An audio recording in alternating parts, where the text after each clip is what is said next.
Hi friends, welcome back to my channel. இன்றைக்கி நம்ம சேனலில் பார்த்திங்கன்னா கோழியோட ஈரலை வச்சு தான் இன்றைக்கி ஒரு தொக்கு மாதிரி பண்ண போகிறோம். இது பண்ணுறதுக்கு பார்த்திங்கன்னா ரொம்ப நேரம்லாம் ஆகாது. ஒரு ஈஸியான மெத்தடில் தான் நம்ம இன்றைக்கி பண்ண போகிறோம். நல்லா டேஸ்ட்டாக இருக்கும். நல்லா கொஞ்சம் திக்கான கன்சிஸ்டன்சியில் சூப்பராக வரும். இப்போ எப்படி பண்ணலான்னு சொல்லிட்டு வீடியோக்குள்ளே போய் பார்க்கலாம். அதுக்கு முன்னாடி சேனலை சப்ஸ்கிரைப் பண்ணாமல் பார்க்குறவங்க எல்லாருமே சப்ஸ்கிரைப் பண்ணிட்டு பாருங்கள். ஃபஸ்ட்டு பார்த்திங்கன்னா ஒரு குக்கர் எடுத்துடுங்க. குக்கர் எடுத்துகிட்டு பார்த்திங்கன்னா இதில் ஒரு டேபிள் ஸ்பூன் அளவுக்கு எண்ணெய் ஊற்றிடுங்க. அது சூடாகட்டு. நான் அன்றைக்கி ஈரல் பார்த்திங்கன்னா ஒரு 25லேருந்து 30 ஈரல் பொடியாக கட் பண்ணிவிட்டு கழுவி வச்சுருங்க, 2 ஆட்டு. இப்போ கொஞ்சமாக கருவேப்பிலை போட்டுவிடுங்க. கருவேப்பிலை போட்டு நல்லா பொரிஞ்சதுக்கப்புறம் ஒரு 10லேருந்து 15 சின்ன வெங்காயம் அதை பொடியாக கட் பண்ணி போட்டுவிடுங்க. இது நல்லா ஃபஸ்ட்டு வதங்கட்டு லைட்டாக.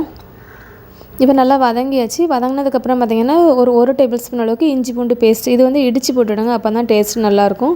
இப்போ அதையும் போட்டுட்டு ஒரு நிமிஷம் நல்லா வதக்கிடுங்க, அந்த பச்சை வாசனை எல்லாமே போகிற மாதிரி. இப்போ ரெண்டையுமே போட்டு நல்லா வதக்கினதுக்கப்புறம் நம்ம க்ளீன் பண்ணி வச்சுருந்த ஈரலை போட்டுடலாம்.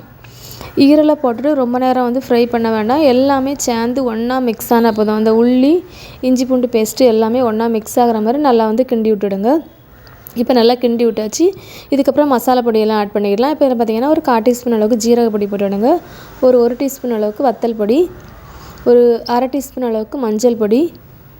இதுக்கப்புறம் இறைச்சி மசாலா பொடி பார்த்திங்கன்னா ஒரு 1/4 டீஸ்பூன் அளவுக்கு. இது கூடவே உப்பு போட்டுக்கிடலாம்.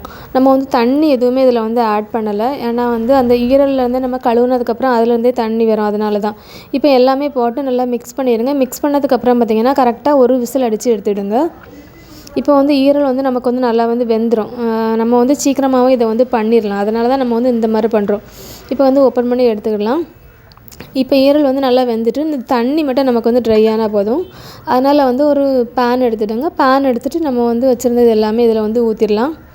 இது பார்த்திங்கன்னா இதுக்கப்புறம் நம்ம மூடி வச்சு குக் பண்ண வேண்டாம். நம்ம ஹை ஃப்ளேமில் தான் இதை குக் பண்ண போகிறோம். நல்லா கொதிக்க ஆரம்பிச்சிட்டு அப்படியே அந்த தண்ணி கொஞ்சம் வற்றி வர அளவுக்கு நம்ம ட்ரையாக எடுத்துக்கிடலாம். உங்களுக்கு கொஞ்சம் நல்லா குழு அந்த மாதிரி வேணும்னா நீங்கள் அந்த மாதிரி கூட அதுக்கு முன்னாடி கூட எடுத்துக்கிடலாம். இப்போ எல்லாமே நல்லா ரெடி ஆகிட்டு லாஸ்ட்டாக பார்த்திங்கன்னா மல்லிக்கீரை கொஞ்சமாக போட்டுவிடுங்க. இப்போ நம்ம அடுப்பை ஆஃப் பண்ணி எடுத்துடலாம். சூப்பராக இருக்கும். நம்ம ரசம் அப்புறம் பார்த்திங்கன்னா சாம்பார் எல்லாத்துக்குமே சூப்பரான காம்பினேஷனாக இருக்கும்.